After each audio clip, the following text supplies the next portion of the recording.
The sound of Adana's body hitting the marble floor echoed through the spacious Legos penthouse like a gunshot. Blood pooled beneath her, dark, accusing, final. 6 men sat frozen on the leather sofas, their beer bottles suspended mid-air, their laughter dying in their throats. Her husband, Chike, stood over her, his fist still clenched, his chest heaving, his eyes wild with rage and something else, something that looked almost like fear. What would you do if you walked in on this? Hit like if you've been betrayed, and comment below where you're watching from. This was supposed to be Adana's perfect life. At 32, she had everything a woman could want. A successful petroleum engineer husband, a luxury apartment in Victoria Island with floor-to-ceiling windows overlooking the Atlantic, designer clothes that made other women whisper her name with envy at church. But perfection, she'd learned, was just another word for prison. 3 months ago, she'd announced her pregnancy to Chike's friends during one of their regular Friday night gatherings. The same men who now watched her bleed. They'd cheered then, raised their glasses, slapped Chike on the back like he'd won a trophy. "My boy is finally becoming a man," his best friend Obina had shouted. No more of this 2-year marriage with no child nonsense. But tonight was different. Tonight, Adana had made the mistake of answering back. "Your food is cold," Chike had said, his voice low and dangerous, the way it always got after his 4th bottle of Star beer. "You're my wife. You serve hot food. What will my friends think?" "Then warm it yourself," she'd replied, her hand instinctively moving to her barely showing belly. "I'm pregnant, Chike. I've been on my feet all day at the hospital. I'm a nurse, not your house girl." The first slap had come so fast she didn't see it. The second one knocked her off balance. But it was a third, a closed fist to her stomach, that sent her crashing into the glass coffee table. Now, as she lay there feeling the warm wetness spreading between her legs, she heard Obina's voice cut through the silence. "Chike, Guy, I think she's losing the baby." "She shouldn't have disrespected me in front of you people," Chike said, but his voice cracked. He backed away, suddenly looking smaller, younger. "In my own house, in front of my friends." "We need to call an ambulance," another friend, Emeka, said, already reaching for his phone. "No." Chike grabbed the phone. "No ambulance. No scandal. You people saw it." She fell. She was clumsy. Nobody touches their phone. Adana's vision blurred. But through the pain and the blood loss, through the agony of feeling her baby slip away from her, something else emerged. Something cold and clear and sharp as broken glass. She looked up at these men, these witnesses to her destruction who would say nothing, do nothing, protect the brotherhood of silence that kept women like her trapped. "Chike," she whispered, her voice so soft they all leaned in to hear. "I'm going to remember this. All of you. I'm going to remember everything." He laughed, actually laughed. "Is that a threat? Look at you. You can't even stand up. What are you going to do? Adana? Leave me? Who would want you after this? You think your family would take you back and disgrace themselves? You think any man would marry a woman who couldn't even keep her first pregnancy?" She didn't answer. She just closed her eyes and memorized the feeling. The cold marble against her cheek. The smell of beer and male cologne. The sound of their uncomfortable shuffling. The taste of blood in her mouth. Most of all, she memorized the look in Chike's eyes. Not guilt, not remorse, but calculation. He was already planning his story, his excuse, his escape from consequences. What Chike didn't know was that Adana's phone was in her pocket and had been recording since the moment he'd raised his voice. What he didn't know was that her best friend Gozi was a lawyer who specialized in domestic violence cases. What he didn't know was that his wife had been saving money in a secret account for 6 months, ever since the first time he grabbed her throat and squeezed until she saw stars. What he didn't know was that the woman bleeding on his floor was not the same woman he'd married. That woman had died the first time he'd hit her. The woman who would rise from this floor would be someone else entirely. Someone dangerous. Someone with nothing left to lose. As consciousness slipped away, Adana's lips curved into the smallest smile. Revenge, she'd learned from watching American movies at the hospital break room, was a dish best served cold, and she was about to deep freeze it. But first, she had survived the night. And as the darkness pulled her under, she heard Obina's panicked voice. "Chike, she's not breathing right. If she dies, we're all going to prison." Chike's response was the last thing she heard before everything went black. "Then you better help me figure out what we're going to tell people. What do you think Adana should do when she wakes up?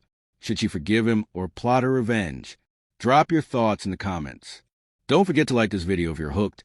Subscribe to Echoes of Africa for more jaw-dropping African marriage drama stories.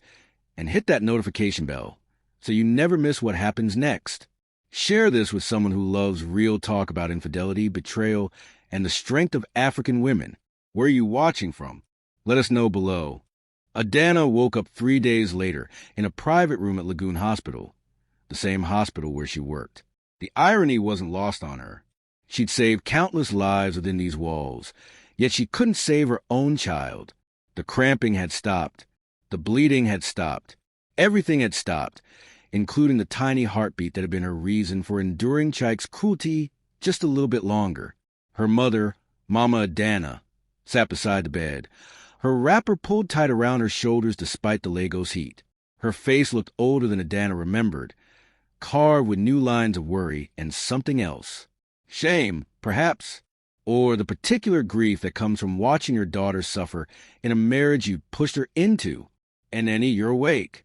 Her mother's voice was soft, careful, like she was speaking to something broken. "Thank God," the doctor said. "Where is he?" Adana's voice came out as a croak. Her throat felt raw, as if she'd been screaming, though she had no memory of it. "Your husband went home to rest. He's been here every day, you know, crying, praying. He brought Pastor Adeyemi to pray over you yesterday. Everyone at church is talking about how devoted he is, staying by your bedside. He killed my baby." The words hung in the air between them, heavy as stones. Mama Adana flinched. "Adana, you need to be careful what you say. The doctor said you fell. These things happen. First pregnancies are delicate. You work too hard at this hospital.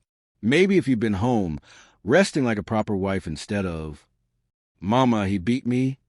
Adana turned her head, ignoring the wave of dizziness. His friends watched. 6 men sat there and watched him punch me in my stomach until I lost my child.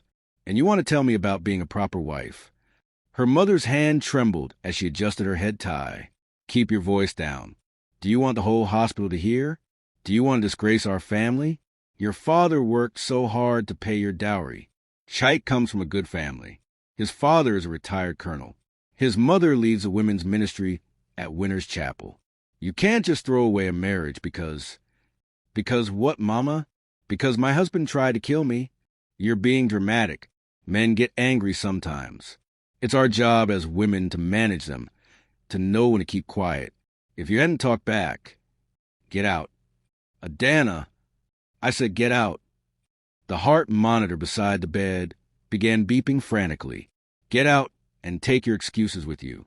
Tell Chike's mother I said her son is a murderer. Tell Pastor Adeyemi that the prayer should have been for Chike's soul, not mine. Tell my father that his dowry money bought him a dead grandchild. Now get out."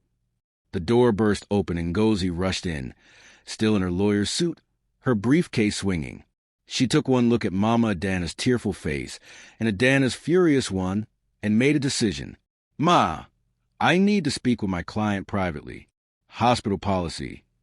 Ngozi's voice carried the authority that had won her 3 landmark domestic violence cases in the past year. Mama Adana gathered her handbag with shaking hands. "Client? What do you mean, client?"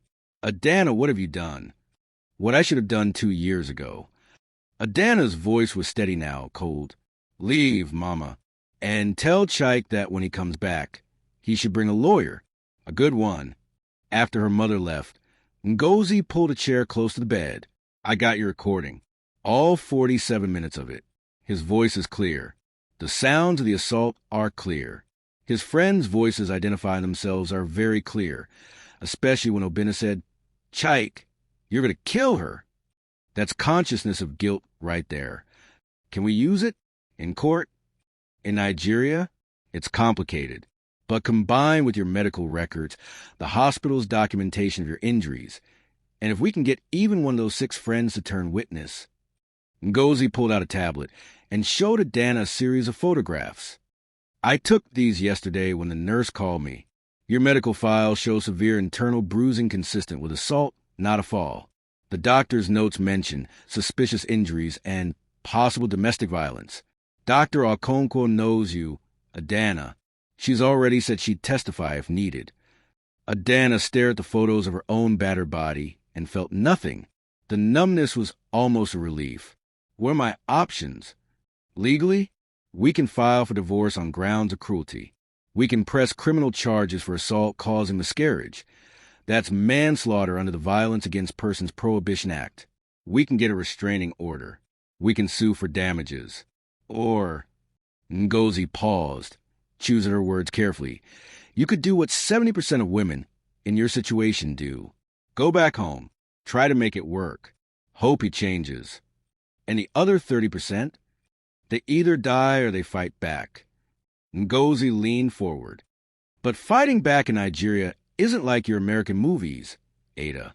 The system is stacked against us. His family has money and connections.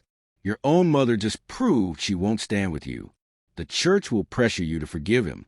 People will say you're destroying a good man's reputation. They'll call you bitter, vindictive, a bad wife. They'll say you probably cheated, and the baby wasn't even his. I've seen it happen to stronger women than. I'm strong enough. Adana's jaw set. I want him destroyed. Not just divorced. Not just jailed. I want him to lose everything he cares about. His reputation, his friends, his family's respect, his job, his peace of mind. I want him to know what it feels like to have something precious ripped away from you while people you trust just watch. Ngozi sat back, studying her friend's face. That's not justice, Ada. That's revenge. Call it what you want. Can you help me or not? Before Ngozi could answer, the door opened again. Chaik walked in carrying a massive bouquet of roses and wearing his most expensive agbada. His face arranged itself into an expression of concern so practiced it could have been rehearsed in front of a mirror. My wife, thank God you're awake. I've been so worried. The doctor said he stopped when he saw Ngozi. What is she doing here? I'm her lawyer, Ngozi said, standing. And you need to leave. Now. Lawyer? For what? Chaik's voice rose. Adana, what is this nonsense? You're my wife. You don't need a lawyer. We're family. Adana looked at him, really looked at him, and wondered how she'd ever found him handsome. All she saw now was a coward in expensive clothes. Family doesn't beat family until they lose a pregnancy. Get out, Chaik. His mask slipped for just a second, revealing the monster underneath. You ungrateful. I've been covering for you. Telling everyone you fell because you were careless. Protecting your reputation. And this is how you thank me? By bringing a lawyer into our private business. The business stopped being private when you made it a public spectacle in front of 6 witnesses. Adana's voice was ice. Get out before I call security. Or better yet, before I call police. Chaik's laugh was ugly. Police? In Nigeria? To do what? Arrest me because my clumsy wife fell down? You think anyone will believe your word over mine? I'm a petroleum engineer at Chevron. My father is a retired colonel. Your father is a retired primary school teacher. Who do you think they'll listen to? Everyone, Ngozi said quietly, holding up her phone, will listen to this. She pressed play. Chaik's voice filled the room. She shouldn't have disrespected me in front of you people. His face drained of color. You recorded me? In my own house. It's her house, too, Ngozi said. And that recording is backed up in 3 different locations. Now get out before I file charges today instead of tomorrow. Chaik took a step toward Adana, and something feral crossed his face. You think you're so clever? You think you can destroy me? I will make your life a living hell. Your family will disown you. No man will ever want you. You'll die alone and bitter, and everyone will say it was your fault for not knowing your place. Maybe, Adana said softly, but you'll die knowing that a woman you tried to break was the one who broke you first. Now get out of my sight. He threw the roses at her bed and stormed out, slamming the door so hard the window rattled. Ngozi exhaled slowly. Well, That could have gone better. Or worse. I'm not sure which. What happens now? Now! Ngozi smiled grimly. Now we go to war. But as Adana lay back against her pillows, she noticed something that made her blood run cold. Sitting on the windowsill, partially hidden behind the curtain, was a small camera, the kind used for home security. Still blinking. Still recording. Chaik had been one step ahead. This is getting intense. Do you think Adana can win against Chaik's power and connections? Comment Team Adana if you're rooting for her. Don't forget to like if you're on the edge of your seat, and subscribe to Echoes of Africa so you don't miss what happens next, because what happens next will shock you. Hit that notification bell and share this story with anyone who needs to hear it. The camera changed everything.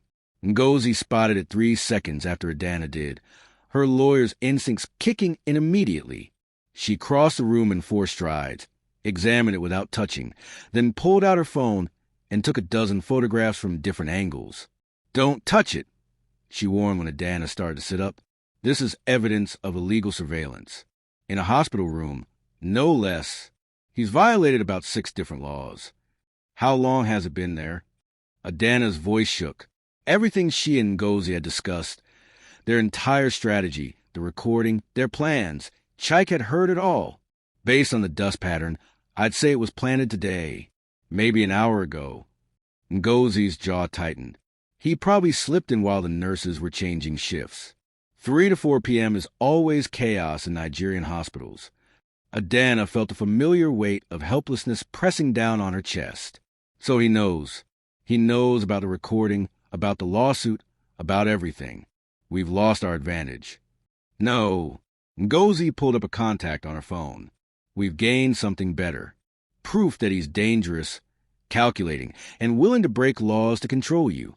This isn't a crime of passion anymore, Ada. This is premeditated intimidation. This is stalking. This changes the entire case.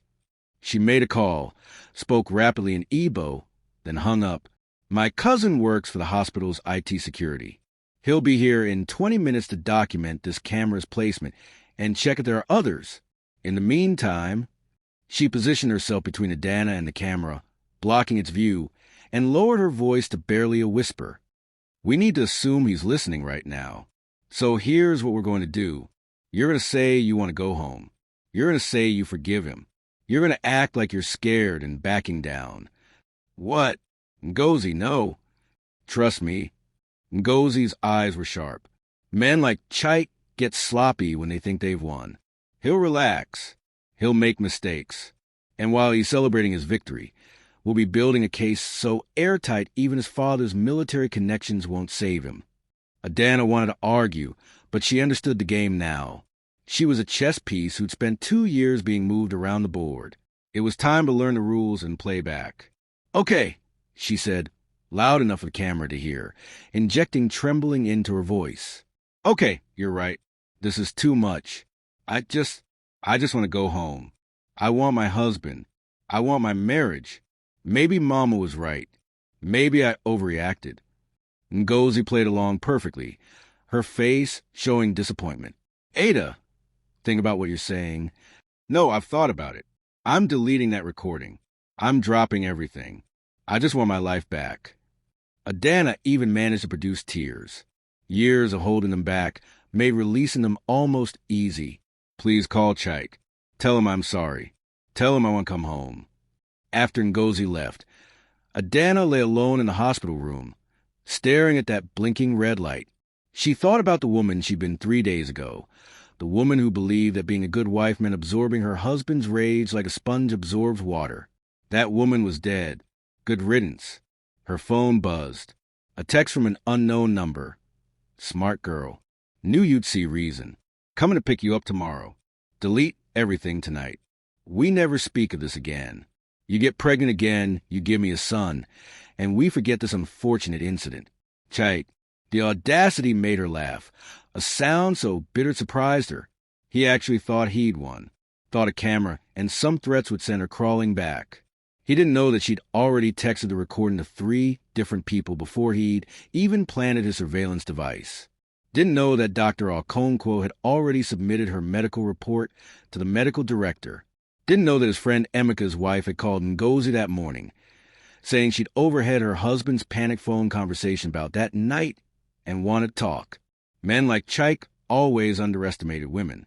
It was their fatal flaw. The door opened and a nurse entered, but not one of the regular staff. This woman was older, maybe 60, with silver threading through her braids and eyes that had seen too much. She checked Adana's vitals in silence, then leaned close while adjusting the foredrip. "My name is Sister Patience," she whispered. "I've been a nurse here for 32 years. I've seen hundreds of women come through these doors with accidents and falls. Most go back to their husbands. Most come back again with worse injuries. Some don't come back at all. We see them in the morgue instead." She paused. "But few fight back. Those are my favorites. Why are you telling me this?" "Because I saw your husband plant that camera.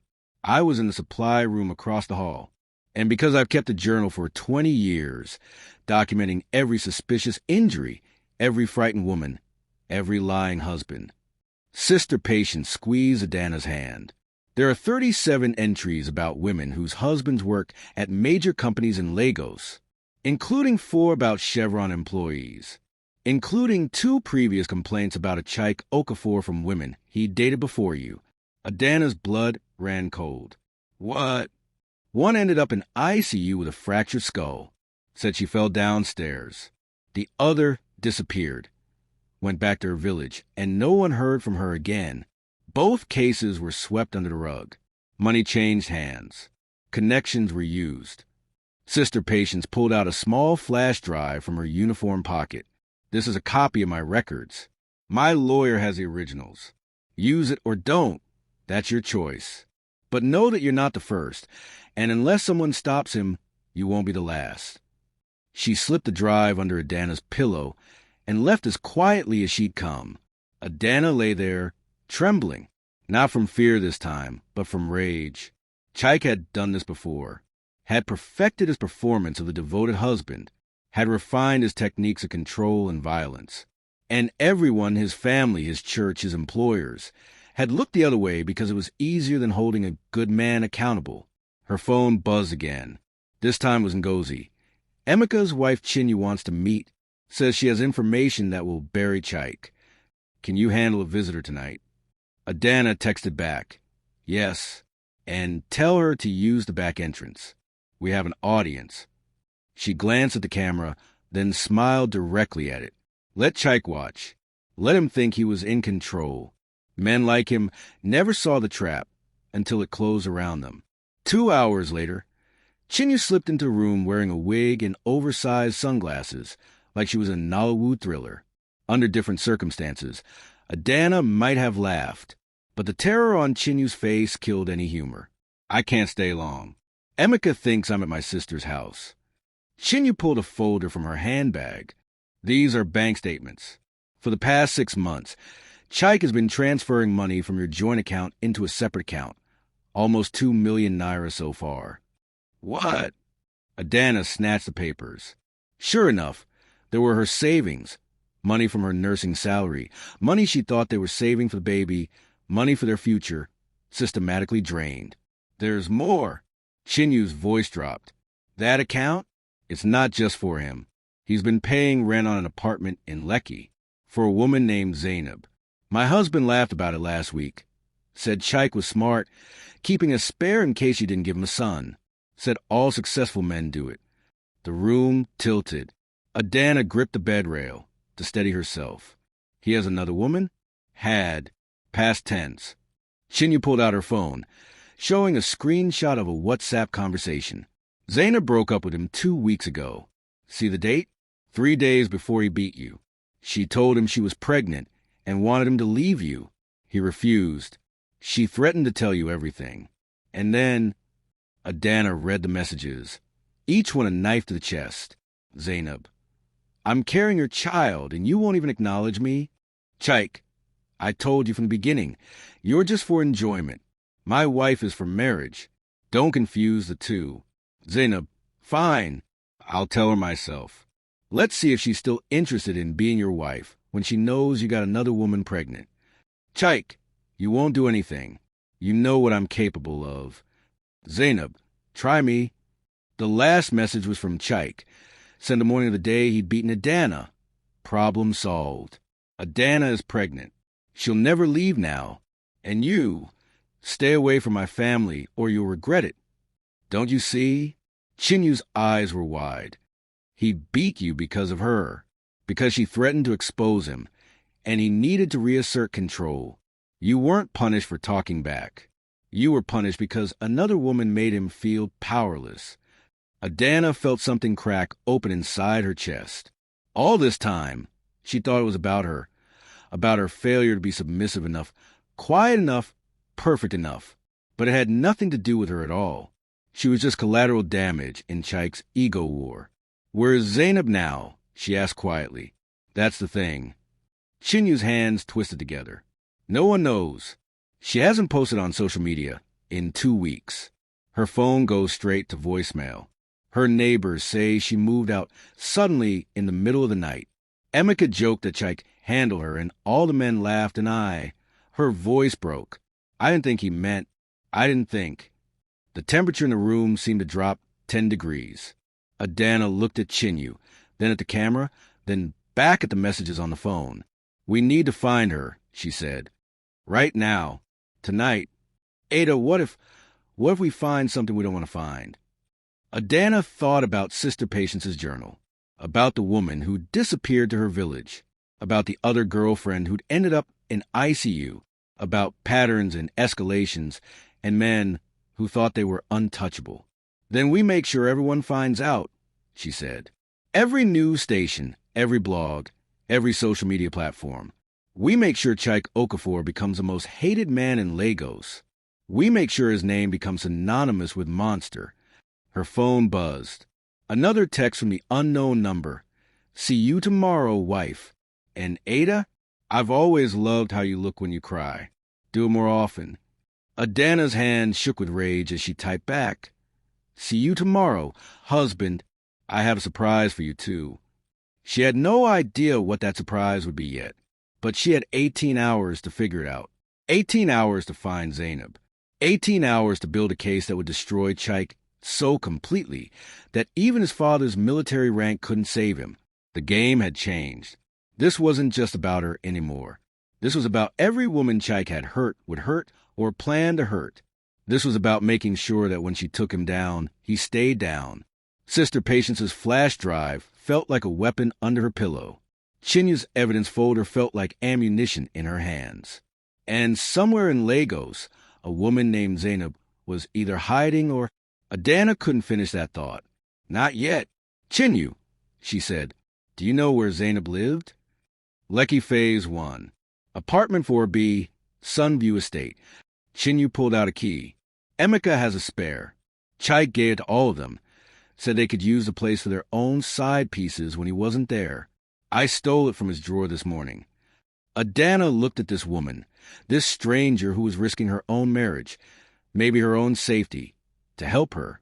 Why are you doing this? Chinyu's smile was sad.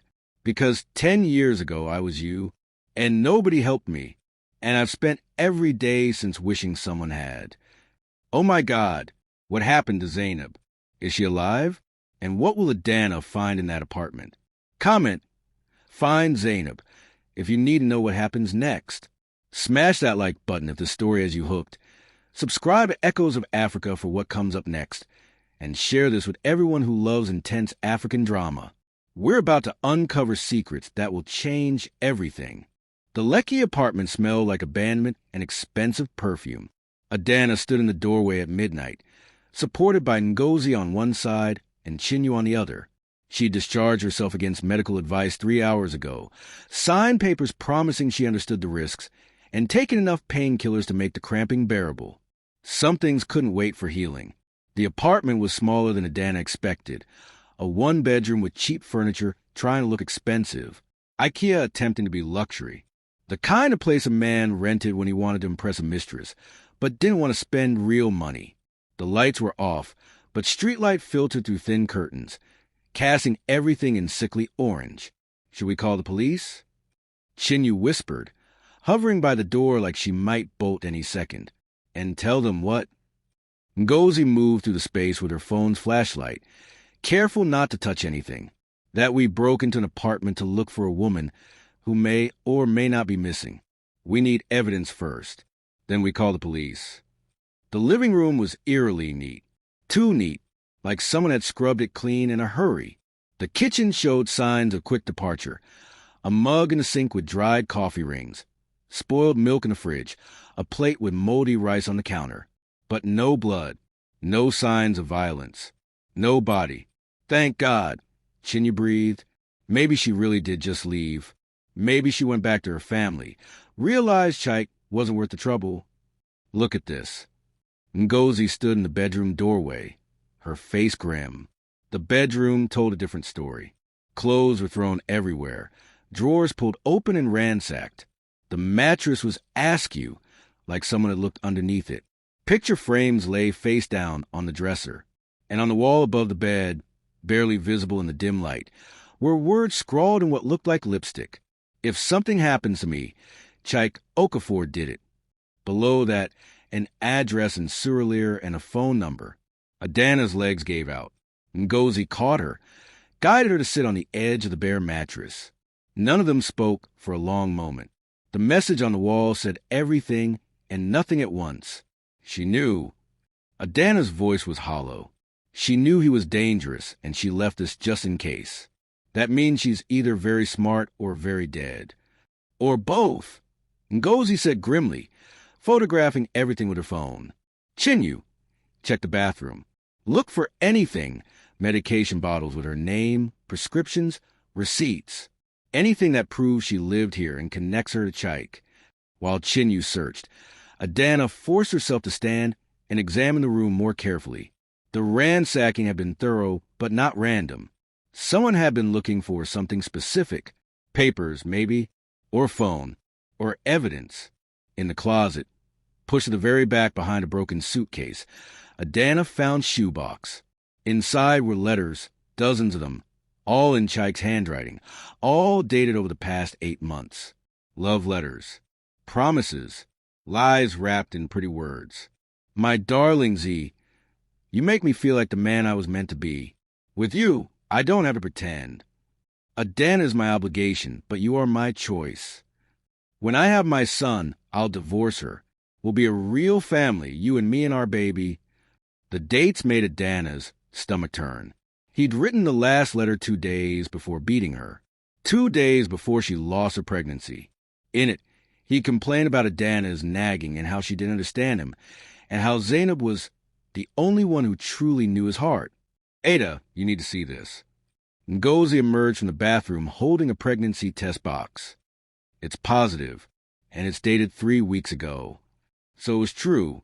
Zainab had been pregnant. Chaik had gotten his mistress pregnant, while his wife was also carrying his child. And then, try the number on the wall. Adana said, the one she left. Maybe it's a friend. Maybe it's family. Maybe someone knows where she is. Ngozi dialed. The phone rang once, twice, 3 times. Then a woman's voice, thick with sleep and annoyance. Who is this? Do you know what time it is? My name is Ngozi Namdi. I'm a lawyer. I'm trying to locate Zainab. I don't know her last name, but she left this number as an emergency contact. Are you her friend? Her family. A long pause. Then, is she dead? The bluntness of it shocked them all into silence. I don't know, Ngozi admitted. That's what we're trying to find out. Who is this? My name is Kemi. I was Zainab's flatmate before she moved to that apartment. She called me 2 weeks ago, terrified, said her married boyfriend was threatening her, that she'd made a mistake getting involved with him. She asked if she could come back here, back to our place in Suralere. I said yes, but she never showed up. Adana grabbed the phone. This is Adana Okafor. I'm the wife. I need to know everything. Everything she told you about my husband. Another pause. Then Kemi's voice, hard as stone. Your husband is a monster, and if Zainab is dead, her blood is on his hands. 20 minutes later, they were in Ngozi's car heading to Suralere. Kemi's address programmed into the GPS. The city at night was a different creature. Lego stripped of its daytime chaos, revealing something older and darker underneath. Danfo buses still rumbled past, night workers heading to early shifts. Street hawkers sold gala, and La Casra to insomniacs. Generators hummed in every neighborhood, battling PHCN's perpetual failures. Adana watched it all through the window, feeling disconnected from her own life. 48 hours ago, she'd been a wife, almost a mother, a woman who still believed in salvaging broken things. Now she was a widow to her old self, hunting for evidence of her husband's crimes, partner with his friend's wife, and a stranger to uncover what might be a murder. "Tell me about the other women," she said to Chinyu, who sat rigid in the back seat. Sister Patience said there were others. You said Emika laughed about Chaik keeping a spare. How many have there been? Chinyu's voice was small. I don't know exact numbers, but in the 2 years you've been married, at least 3 that I know of. The men talk, especially when they're drunk. They brag about it. Call it managing assets and diversifying portfolios like women are investments. She laughed bitterly. And we wives smile and pretend we don't know. We go to church and pray for our marriages. We cook elaborate meals and wear expensive wigs and lose weight and gain weight and do whatever we think will make them stop. But they never stop. Did any of them disappear like Zainab? One, about a year ago, a girl named Hawa. She worked at ShopRite in Acadia. Chaik dated her for 3 months. Then she vanished. Filed a police report and everything. But you know how those things go. Young woman in Lagos probably ran away with another man, case closed. Adana felt sick, and nobody thought to connect these disappearances to Chaik. Connect them how? Ngozi's voice was sharp with frustration. He's an engineer at an international oil company. He goes to Winter's Chapel every Sunday. His father is retired military. In Nigeria, that makes you untouchable. The police don't investigate men like that unless there's overwhelming evidence. And even then, she didn't finish, but she didn't need to. They all knew how the system worked, how money moved faster than justice, how connections mattered more than truth. Kemi's building was a faded yellow structure in a cramped Surreal neighborhood, the kind where everyone knew everyone's business.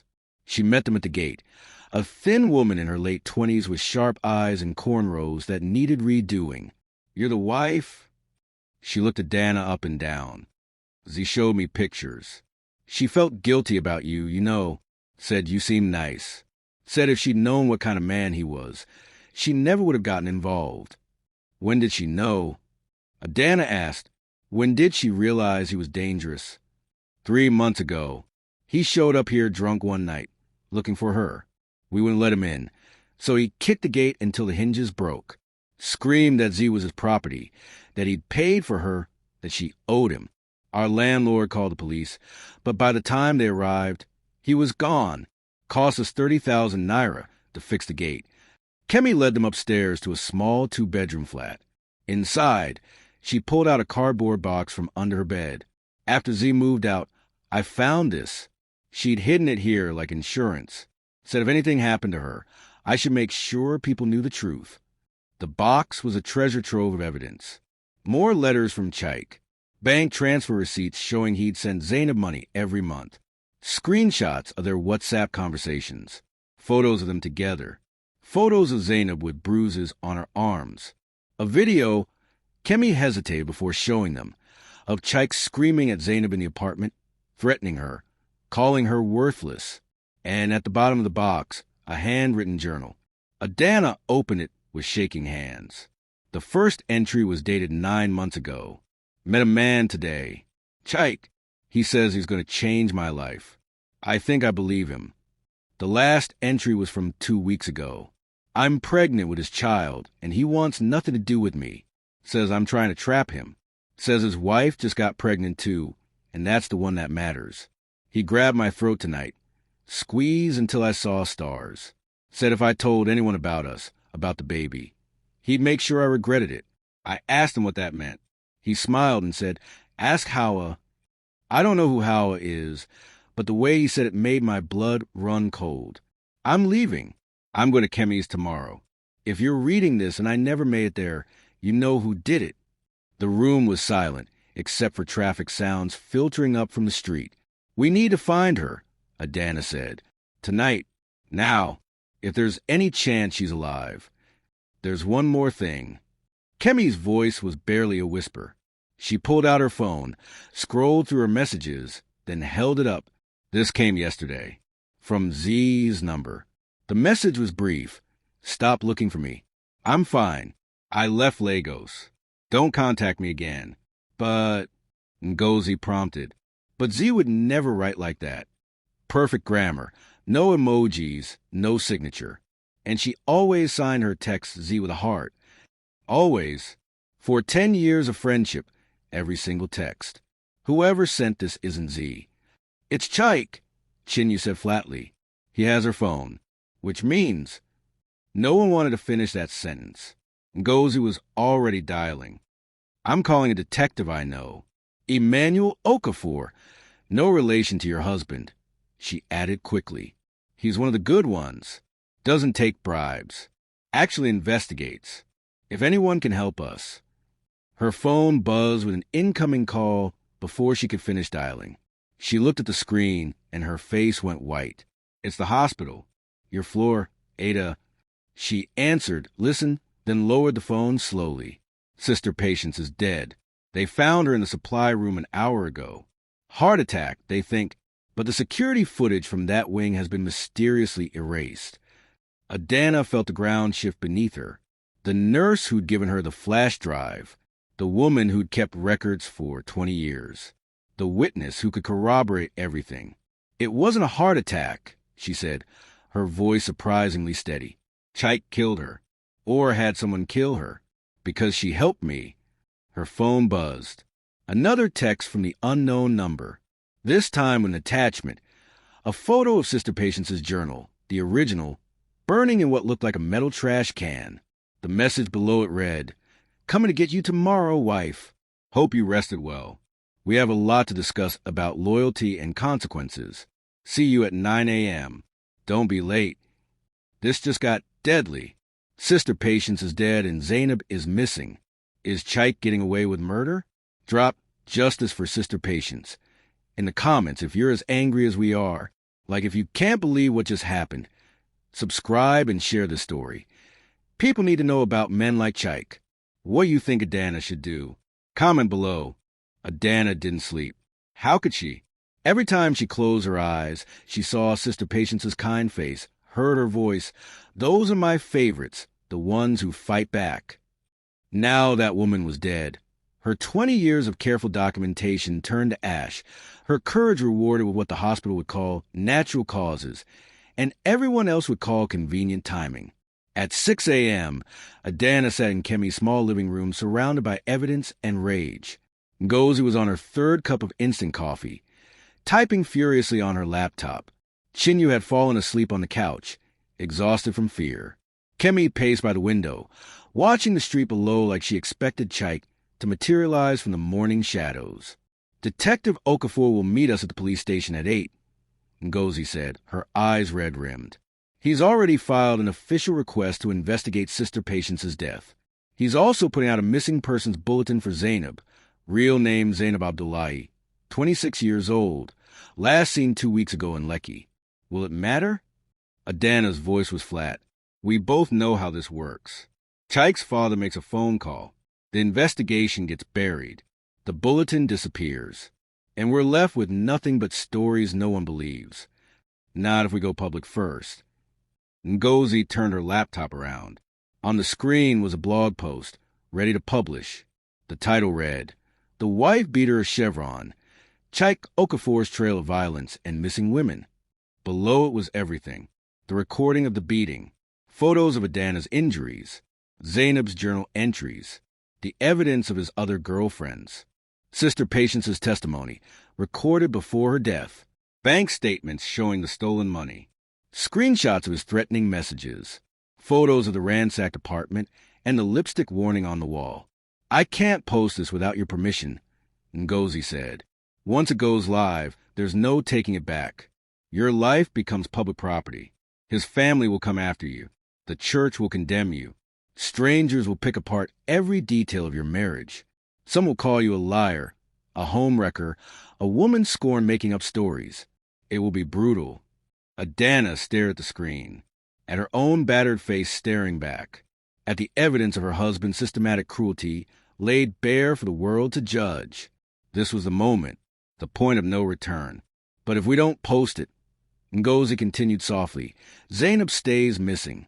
Sister Patience's death stays, natural causes. Chaik gets away with everything.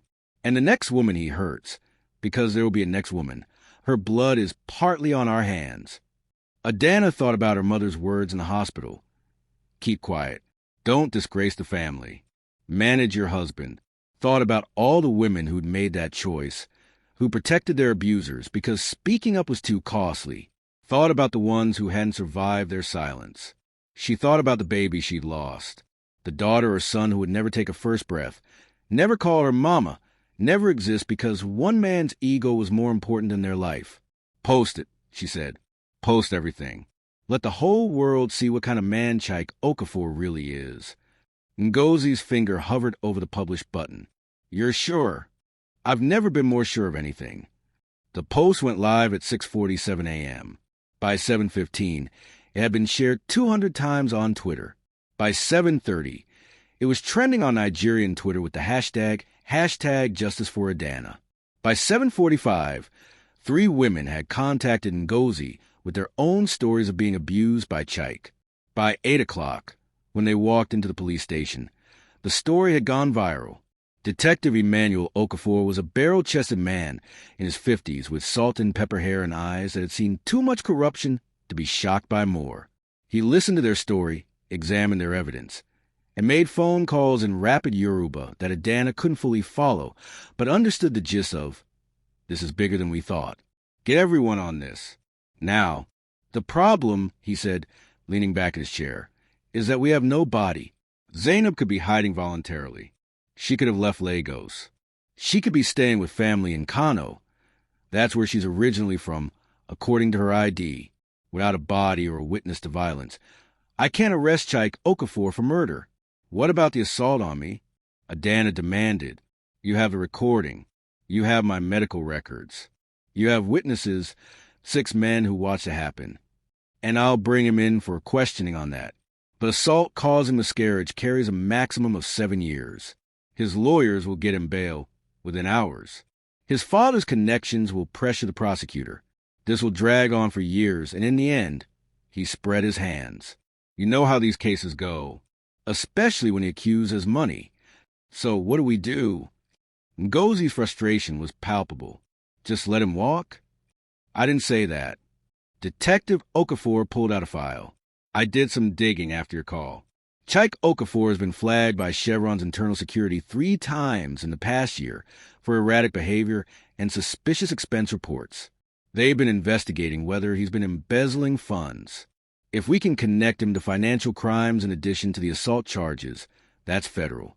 That's the Economic and Financial Crimes Commission. That's not something his father can make disappear with phone calls. Hope flickered in Adana's chest. You think he's stealing from Chevron? I think men who feel entitled to beat their wives usually feel entitled to other things too. Power, money, other people's property. The detective's smile was grim. Let me make some calls. You 3 go somewhere safe, not your homes, not anywhere he'd expect to find you. And stay off your regular phones. He's proven he's willing to surveil you. They left the station at 8:45, 15 minutes before Chaik expected to pick up Adana from the hospital. Ngozi had already called the hospital pretending to be Adana's sister, saying she'd taken her home early. Let him show up to an empty room. Let him wonder where his obedient wife had gone. But Adana's temporary relief shattered when they reached Ngozi's car. All 4 tires had been slashed. Across the windshield, spray painted in red, liars go to hell. He knows. Chinyu's voice shook. He's seen the blog post. He knows what we've done. As if summoned by her words, Adana's phone rang. Not the unknown number this time. Chaik's actual number, calling openly, confident even now. She answered on speaker, so they all could hear. Hello, wife. His voice was eerily calm. Saw your little blog post. Very creative. Very suicidal. Is that a threat? It's a prediction. Do you know what happens to women who lie about their husbands online? Who destroy good men's reputations with fake stories? They tend to have accidents. They tend to disappear. Just like, he paused dramatically. Well, you already know who. You killed Zainab. I didn't say that. You said that. But since you've already convicted me in the court of public opinion, what's one more crime? He laughed, the sound chilling in the morning air. Here's what's going to happen. You're going to take down that post. You're going to give a public apology. You're going to say you were emotional, traumatized, confused, that you made everything up because you were grieving the baby. And then you're going to come home like a good wife, and we're going to put this ugliness behind us. Or I released a video. Adana's blood froze. What video? The one from the camera in our bedroom. The one that's been recording for 6 months. The one that shows you, my dear wife, in very compromising positions, some of which you were conscious for, some of which, his voice dropped to a whisper, you weren't. The world tilted. Adana gripped the car door to stay upright. He'd been recording her, in their bedroom, in their most intimate moments, without her knowledge, without her consent. That's illegal, Ngozi snarled into phone. That's revenge porn. Distribution carries criminal penalties. Please, you think I'm stupid enough to distribute it under my own name? It'll leak from an anonymous source. These things happen all the time. And when it does, let's see whose reputation suffers more, the wife beater or the cheating whore who's been sleeping with her co-worker at the hospital. I never cheated on you. Adana's voice cracked. Doesn't matter what's true. Matters what people believe. And I have video evidence of you and Dr. Adelik having very interesting conversations in the break room. Very close conversations. Very intimate body language. Already sent screenshots to a few bloggers. They're dying to run with the story. Adulterous nurse frames innocent husband after being caught. Has a nice ring to it, doesn't it? Dr. Adelik was gay. Everyone at the hospital knew it. He was her friend. Nothing more. But Chaik would twist it, edit it, make it look like something it wasn't. And people would believe it because scandals were easier to accept than uncomfortable truths about domestic violence. You have 1 hour, Chaik continued. Take down the post. Issue the apology. Or I destroy you so completely that no one will ever believe another word you say. Your choice. He hung up. For a long moment, none of them spoke. Then Kemi said what they were all thinking.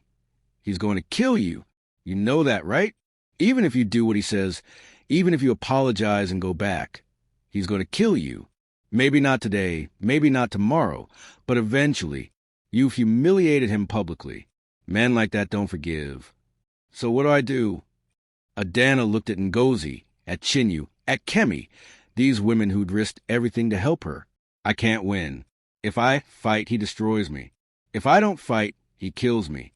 Either way, I lose. No. Ngozi's voice was steel. Either way, he loses, because we're not taking down that post. We're adding to it.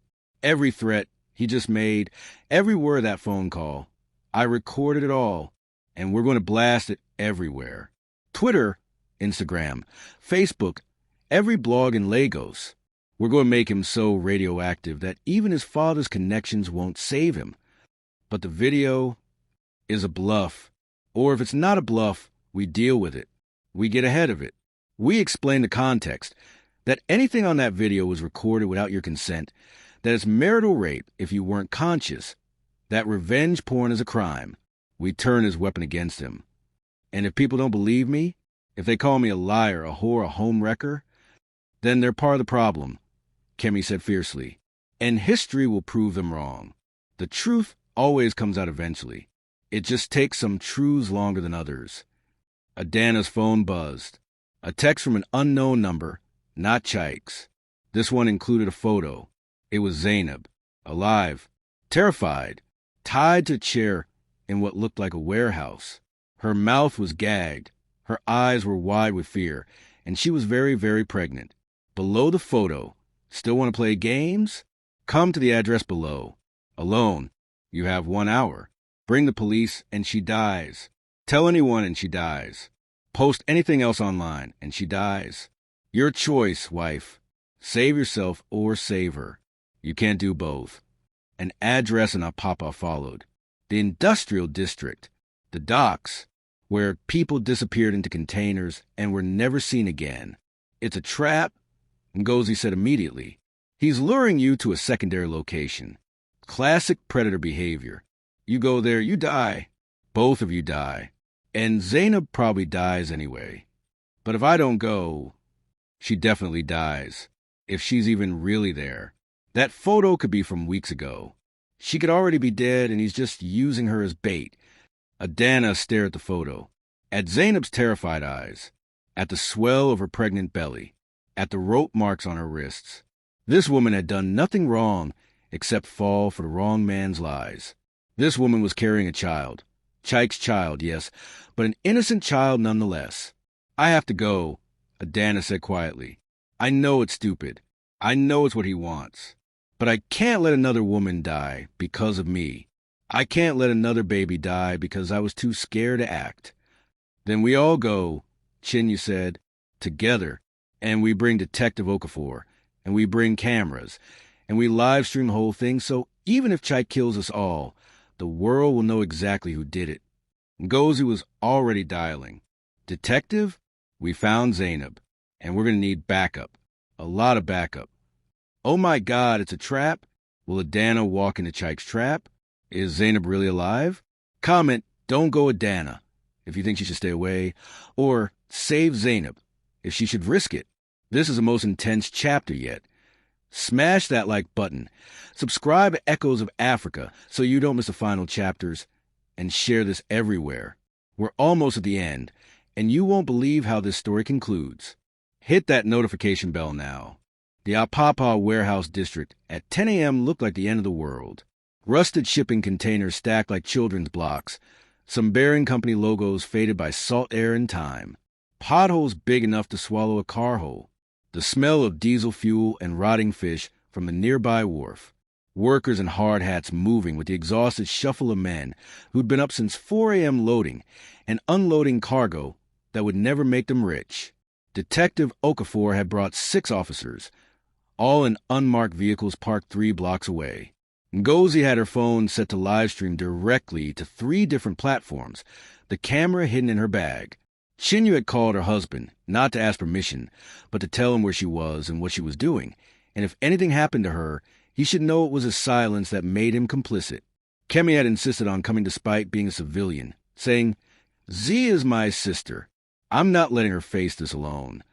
And Adana stood at the entrance to Warehouse 7, looking at the peeling paint and broken windows, knowing this might be the last building she ever entered alive. We go in together, Detective Okafor said, checking his service weapon. No heroics. You see Chaik. You let me handle him. You see Zainab. You confirm she's alive. We get her out. Clean and simple. Nothing about this would be clean or simple. They all knew it. The warehouse door hung open, creaking in the hot wind. Inside was darkness cut by shafts of sunlight through holes in the corrugated metal roof. Crates and pallets created a maze of shadows. Somewhere, water dripped with steady, maddening rhythm. The place smelled of mold and motor oil and something else. Something metallic and wrong that made Adana's nursing instinct scream danger. Zainab. Her voice echoed in the cavernous space. Zainab, are you here? A whimper answered from somewhere deep in the warehouse. Then Chaik's voice, amplified somehow, coming from speakers Adana couldn't see. Welcome, wife. So glad you could make it. And you brought friends. How predictable. Show yourself, Chaik. Detective Okafor's voice was authoritative, commanding. This is the Nigeria police force. You're surrounded. Release Zainab Abdullahi and come out with your hands visible. There's no way out of this. Laughter echoed through the speakers. No way out? Detective, I'm surprised at you. There's always a way out when you have the right connections. Or did you think my father was just a retired colonel? He's friends with the inspector general. One phone call and this whole operation of yours becomes a disciplinary hearing. Not anymore. Ngozi held up her phone, showing the live stream counter. 47,000 viewers and climbing. Every word you say is being broadcast live. The whole of Nigeria is watching. Your threats, your crimes, your cowardice. It's all going viral as we speak. So no, Chike, there's no phone call that can save you now. A moment of silence. Then, you stupid bitch. You actually think that matters? Fine. Let them watch. Let them see what happens to women who don't know their place. The lights slammed on, industrial fluorescence that burned away every shadow. And there, in the center of the warehouse, was Zainab. She was tied to a chair just as in the photo. But the reality was worse. Her face was bruised, swollen on one side. Her lip was split. The rope around her wrist had cut deep enough to draw blood. And her pregnant belly, at least 7 months along, showed bruises shaped like fingerprints, like someone had grabbed her and squeezed. But she was alive. Her chest moved with labored breathing. Her eyes, when they found Adana's, held a mixture of hope and absolute terror. Z. Kemi broke formation, running toward her friend. Don't! Detective Okafor grabbed her, but he was too late. Kemi's foot hit a tripwire Adana hadn't seen. A loud click echoed through the warehouse. For one frozen moment, nothing happened. Then Chike's voice again. That's connected to a gas canister under Zainab's chair. One more step, and this whole place goes up. And before you think about disarming it, lights reveal 5 more canisters placed around the warehouse, each with a blinking red light. I've got this place rigged like a Christmas tree. Everyone stays exactly where they are, or we all become headlines. The officers froze. Detective Okafor's hand moved his radio, but Chike's voice cut him off. No calling for bomb disposal. No evacuation. No tricks. We're going to have a conversation. My wife and I. The rest of you are just here to watch her finally learn some respect. Where are you, Chike? Adana's voice was steady despite her racing heart. If you want to talk, show yourself. Or are you too much of a coward to face me in person? Coward? The anger in his voice was palpable. I built you. I married you when you were nothing, just a poor nurse from a poor family with a father who taught primary school. I gave you a life of luxury. I gave you status. I made you Mrs. Okafor. And how do you repay me? By humiliating me online. By lying about me to the whole world. By turning people against me with your victim stories. You beat me until I lost our baby. Adana shouted back. You stole my money. You cheated on me with multiple women. You murdered sister patients. You kidnapped and tortured a pregnant woman. Those aren't lies, Chike. Those are facts. Sister Patience had a heart attack. The stress of her job. She was 58 and healthy. She ran marathons. And she died the same day she gave me evidence against you. Coincidence? And Hawa, the girl who disappeared last year, was that a coincidence too? Silence. Long enough that Adana knew she'd hit a nerve. Where is she, Chike? Where's Hawa? Hawa. His voice was different now, quieter, almost reflective. Hawa didn't understand boundaries. Didn't understand that when a man says it's over, it's over. She threatened to tell my father about us. Can you imagine? Some shop girl from Acadia, thinking she could threaten me? So you killed her. Adana's voice was hollow. You actually killed her. I solved the problem. There's a difference. He said it so casually, so matter-of-factly, like he was discussing traffic on 3rd Mainland Bridge. She's at the bottom of the lagoon, in case you're wondering. Weighted down with concrete blocks. The fish have probably eaten most of her by now. No body, no crime. That's how it works. The 47,000 viewers had become 89,000. The live stream was exploding across every social media platform. Every word of his confession was being recorded, shared, screenshot, immortalized in the digital forever. You're insane, Ngozi breathed. No, I'm practical. Chike finally emerged from behind a stack of crates, and Adana's breath caught. He looked terrible, unshaven, rumpled, his expensive clothes wrinkled like he'd slept in them. His eyes were wild, darting. This wasn't composed petroleum engineer anymore. This was a cornered animal. Women think they can just leave. Just walk away. Just expose men who gave them everything. But there have to be consequences. There have to be lessons. He pulled out a remote control, his thumb hovering over a button. Here's your lesson, Adana. I'm going to give you a choice, the same choice I gave Howell, the same choice I gave all of them. You publicly recant everything. You say you lied. You get on your knees right now, in front of all these cameras, and you beg my forgiveness. You tell the world that you're a vengeful, lying woman who made up stories to hurt your loving husband. And if you do that, if you debase yourself completely, I'll let Zainab go. I'll turn myself in. I'll face whatever consequences come. And if I don't, he pressed a button. Nothing exploded, but timer appeared on a small screen near Zainab's chair. 10 minutes, counting down. If you don't, everyone in this warehouse dies. The gas canisters will ignite. The whole building will become an inferno. And the story will be, domestic dispute turns tragic as unstable wife lures husband and police into deadly trap. My father's connections will make sure that's the narrative.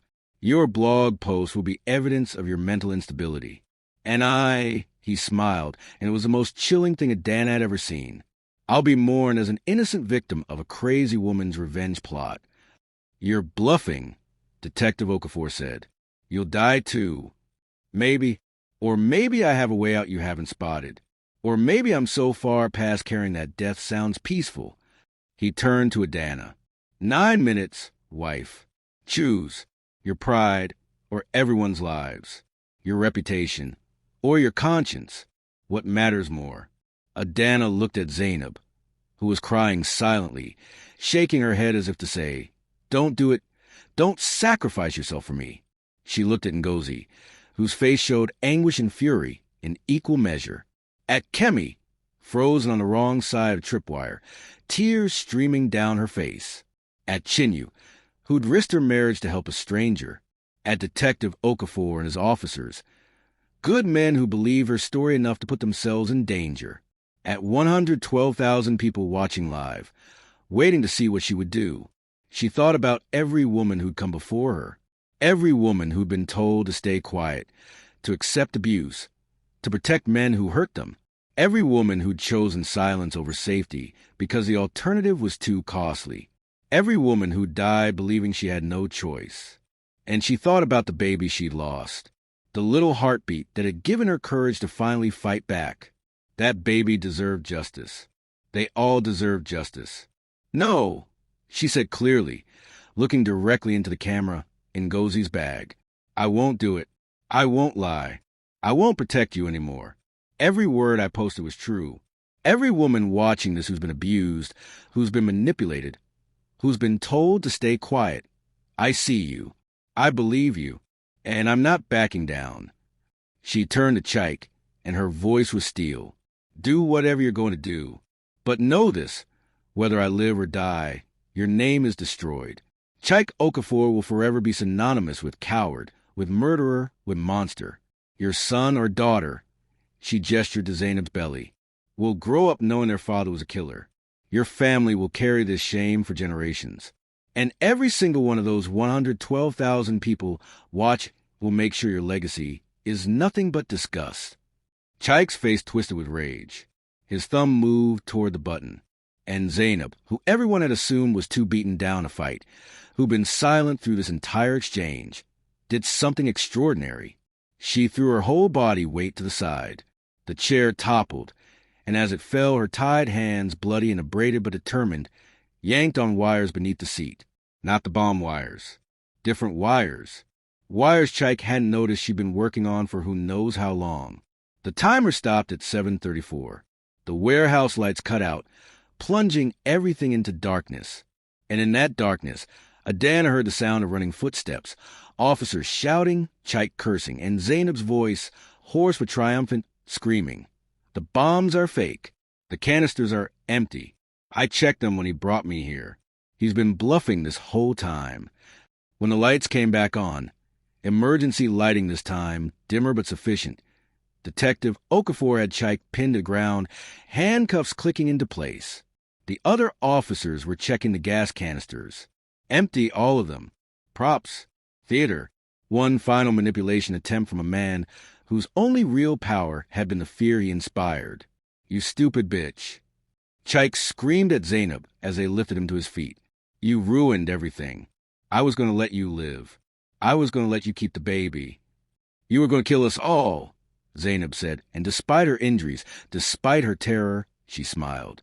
"But you made one mistake. You underestimated what a woman with nothing left to lose can do when you give her 12 days alone with your bombs." The live stream viewer count had hit 286,000. The comments were flooding in faster than anyone could read them. News vans were pulling up outside. Police backup was arriving. And somewhere in Lagos, in Abuja, in cities across Nigeria and beyond, women who'd been silent about their own abuse were finding their voices, one comment at a time. Adana walked over to Zainab, and Kemi was already there, carefully untying the ropes while crying and laughing at the same time. "You brilliant, brilliant woman," Kemi sobbed. When did you?" "He's lazy," Zainab said simply, wincing as the ropes came off. "He set this up 3 days ago, then just assumed it would work, because he'd said it would. Never checked. Never questioned. Men like him never think women are smart enough to notice details. That's always their downfall." As paramedics rushed in to treat Zainab, as Detective Okafor read Chaika's rights, as the warehouse filled with people and noise and justice finally taking shape, Adana stood in the center of it all and felt something she hadn't felt in years. Peace. Not happiness. That would take time. Not wholeness. That wound would take even longer to heal. But peace. The peace of knowing she'd fought back. Of knowing she'd told the truth, even when it was dangerous. Of knowing that whatever came next, she'd face it standing up instead of on her knees. Chaik was still screaming as they dragged him away. Threats, curses, promises that his father would fix this, that his lawyers would destroy them all, that this wasn't over. But his voice was already fading, already becoming background noise, already becoming the past instead of the future. Ngozi ended the live stream at 302,847 viewers. The final comment visible before she stopped recording was from a woman in Kaduna. "I left my abusive husband today because of this. Thank you for your courage. You saved my life." 302,847 people witnessed justice. Can you believe Zainab outsmarted Chaik? Comment hero if you think Zainab and Adana are absolute queens. This isn't over yet. There's one more chapter and you need to see how this ends. Like this video. Subscribe to Echoes of Africa, share this story with everyone, and drop a comment about the most shocking moment. What happens in court? Does Chaik finally pay? 6 months later, the courtroom in Lagos High Court was packed beyond capacity. People stood in the aisles, sat on windowsills, crowded outside the doors hoping to catch glimpses through the glass. News cameras lined the back wall, CNN, BBC, Al Jazeera, and every major Nigerian network. What had started as one woman's story of domestic violence had become a national reckoning. Adana sat in the front row wearing a simple blue dress. Her natural hair pulled back, no makeup except a touch of lipstick. She'd learned that truth needed no embellishment. Beside her sat Ngozi in full lawyer regalia, and beside Ngozi sat Zainab, holding her 3-month-old daughter, a beautiful baby girl she'd named Amara. Hope. Across the aisle, Chaik sat between 2 lawyers who cost his family their retirement savings. His father, the retired colonel, was conspicuously absent. His mother hadn't spoken to him since the video of his confession went viral. His friends, those 6 men who'd watched him beat Adana, had all testified against him in exchange for reduced charges of accessory after fact and failure to report a crime. Obinna had cried on the stand. "I should have stopped him. I should have called the police. But we were brothers, and you don't betray your brothers. Except, I realized I betrayed something more important. I betrayed my own humanity." The charges against Chaik Okafor filled 2 pages. Assault causing miscarriage, attempted murder, kidnapping, embezzlement from Chevron. Detective Okafor had been right about that, finding evidence of 45 million Nigerian nairas diverted to personal accounts over 3 years. And the one that carried the most weight, murder in the first degree, in the death of Hawa Ibrahim. They'd found her body exactly where Chaik had said, weighted down in a lagoon exactly as he described on that live stream watched by millions. His own confession, spoken in arrogance, had become the prosecution's most damning evidence. The judge, Justice Adebayo, a woman in her 60s known for her no-nonsense approach to domestic violence cases, called for order as the bailiff announced the jury's return. Has the jury reached a verdict? The jury foreman, a middle-aged woman wearing traditional Yoruba attire, stood. We have, Your Honor. On the charge of murder in the first degree, how do you find the defendant? Guilty. The courtroom erupted. Chaik's lawyers immediately began shouting about appeals. Chaik himself sat frozen, as if he couldn't believe this was happening to him. Even now, even with overwhelming evidence, he looked shocked that there would be consequences. Justice Adebayo's gavel cracked like thunder. Order. We will have order in this court. When silence finally fell, she continued reading through the charges. Guilty on all counts. 23 charges. 23 guilty verdicts. Adana felt Ngozi's hand squeeze hers, felt tears sliding down her cheeks, not from sadness this time, but from relief, from vindication, from the weight of 2 years of silence finally lifting. Mr. Okafor, Justice Adebayo said, her voice cutting through the tension like a blade. You've been found guilty of crimes that demonstrate a pattern of violence, manipulation, and complete disregard for human life, particularly the lives of women. Before I pass sentence, the court will hear victim impact statements. Adana was first. She walked the stand on legs that shook, but held. She'd practiced this speech 100 times. But now, facing the man who nearly destroyed her, the prepared words disappeared. I loved you, she said simply. When we married, I believed in forever. I believed in partnership. I believed that my role as a wife was to support you, respect you, build a life with you. And you took that love, that trust, and you weaponized it. You used it to control me, to hurt me, to almost kill me. She paused, gathering strength. But here's what you didn't understand, Chaik. You thought breaking my body would break my spirit. You thought silencing my voice would erase my truth.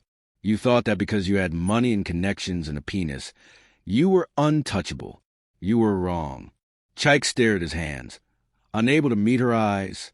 I stand here today not as your victim, but as your survivor. And I stand here for every woman you've hurt, every woman you've terrorized, every woman whose life you've stolen.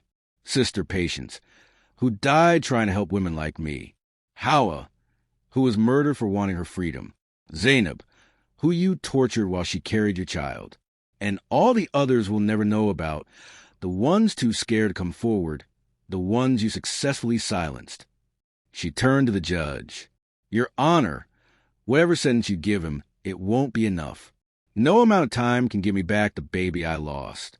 No amount of justice can resurrect Sister Patience or Hawa, but it can send a message to every man who thinks his wife is property, to every abuser who thinks his violence will be protected by silence, to every woman being hurt right now who thinks there's no way out.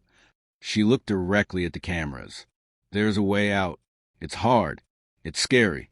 You might lose everything, but you'll gain something more valuable, yourself. Your voice. Your truth. Your life. She sat down to thunderous applause that the judge didn't even try to stop. Zainab spoke next, holding baby Amara close. This man terrorized me for months. He beat me, imprisoned me, threatened to kill me and my unborn child. But you know what the worst part was? He made me feel like it was my fault. Like I deserved it for getting involved with a married man. Like I should be grateful he even acknowledged me. Her voice hardened. I refuse that narrative. I was a victim of a predator. And this child, she kissed Amara's forehead, this child will never know her father. I'll tell her he was a monster, and I'll teach her that monsters look like ordinary men until they show you who they really are. Then came the surprise testimony from Chaik's own mother. Mrs. Okafor was a small woman in her 70s, dressed entirely in black as if attending a funeral. Perhaps she was the funeral of the son she thought she knew. Your Honor, she said, her voice trembling, I raised my son to be a good man. I took him to church every Sunday. I taught him to pray. I believed I had given him everything he needed to be decent, to be kind, to be godly. She wiped tears from her eyes. But somewhere I failed. Maybe I protected him too much when he got in trouble as a boy. Maybe I made excuses when his teachers said he was cruel to his classmates. Maybe I looked away when I should have looked closer. She turned to Adana. I'm sorry.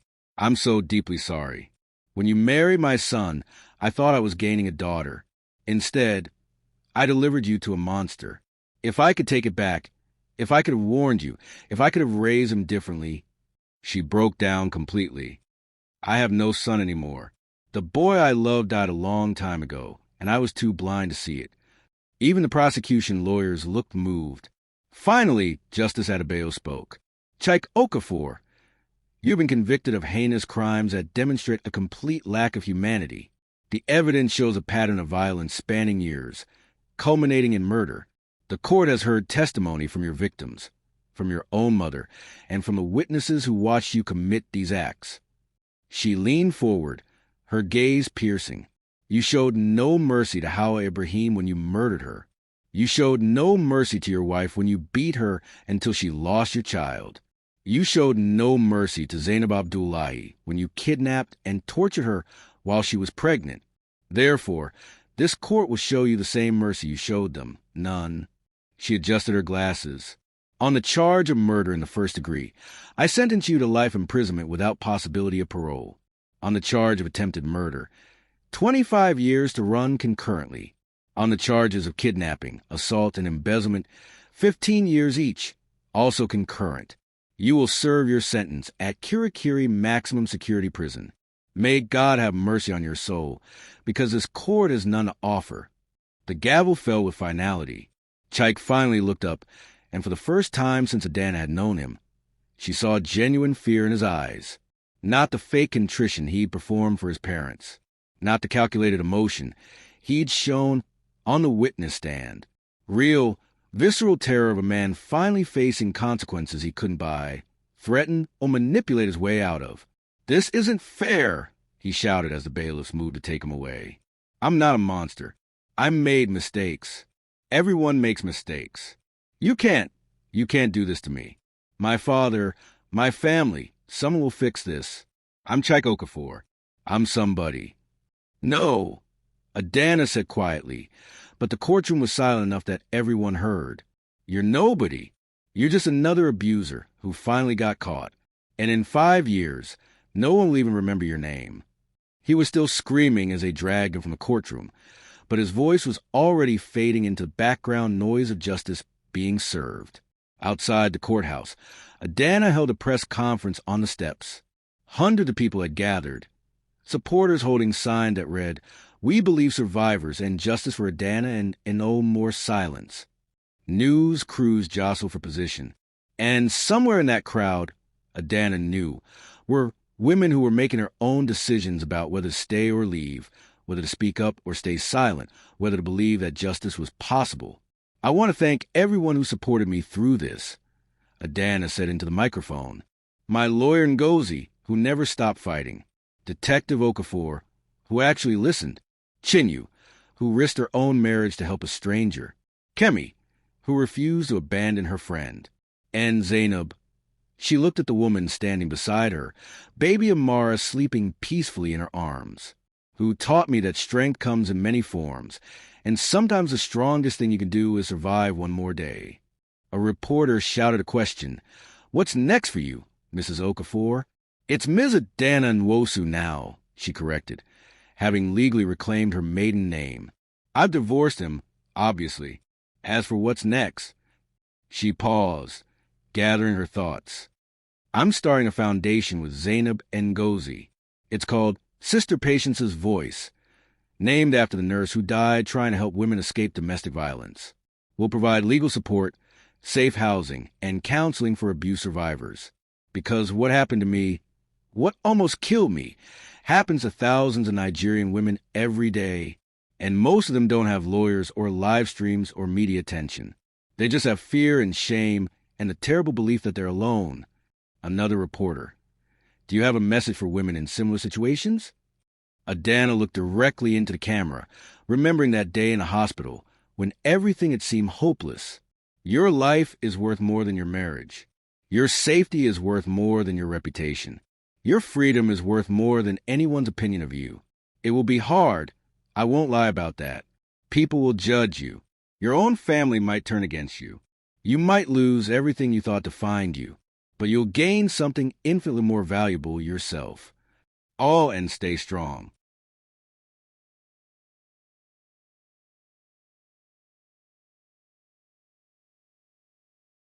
She thought about the baby she'd lost, about the woman she'd been, about the long road of healing still ahead. And to the men watching, the good men, the ones who would never hurt their wives, the ones who think this doesn't concern them, yes, it does. Because staying silent makes you complicit. When your friend beats his wife and you say nothing, you're part of the problem. When your co-worker brags about controlling his girlfriend and you laugh along, you're part of the problem. When you hear a woman crying through the walls and you turn up your TV instead of calling the police, you're part of the problem. Her voice strengthened. This isn't a women's issue. It's a humanity issue. And until men start holding other men accountable, until fathers start teaching their sons that women are people, not property, until we all decide that silence is no longer acceptable, women will keep dying. Babies will keep being lost. Lives will keep being destroyed. A final question. Do you regret marrying him? Adana considered this. 6 months ago, the answer would have been a resounding yes. But now, having walked through fire and emerged on the other side, having found strength she didn't know she possessed, having helped inspire thousands of women to find their own voices, I regret the abuse, she said carefully. I regret the lost baby. I regret the years of my life stolen by fear. But I don't regret surviving. I don't regret fighting back. And if my story, my pain, my mistakes, my refusal to stay silent helps even one woman leave before it's too late, then maybe there's purpose in all this suffering. 1 year later, Adana stood in a bright new office space in Victoria Island. The walls were painted a warm yellow, the color of hope Ngozi had insisted. On the desk sat a photo of Sister Patience in her nurse's uniform, smiling. On the wall hung a portrait of Hawa Ibrahim, recreated from her ID photo. Young, beautiful, her whole life ahead of her until it wasn't. Sister Patience's voice had helped 73 women escape domestic violence in its first year, provided legal representation for 42, secured restraining orders for 96, placed 108 women and their children in safe housing, and inspired the Nigerian government to finally strengthen penalties for domestic violence and marital rape. Chike's case had become a landmark, constantly referenced in legal proceedings, used in law school curriculums, cited in newspaper editorials calling for social change.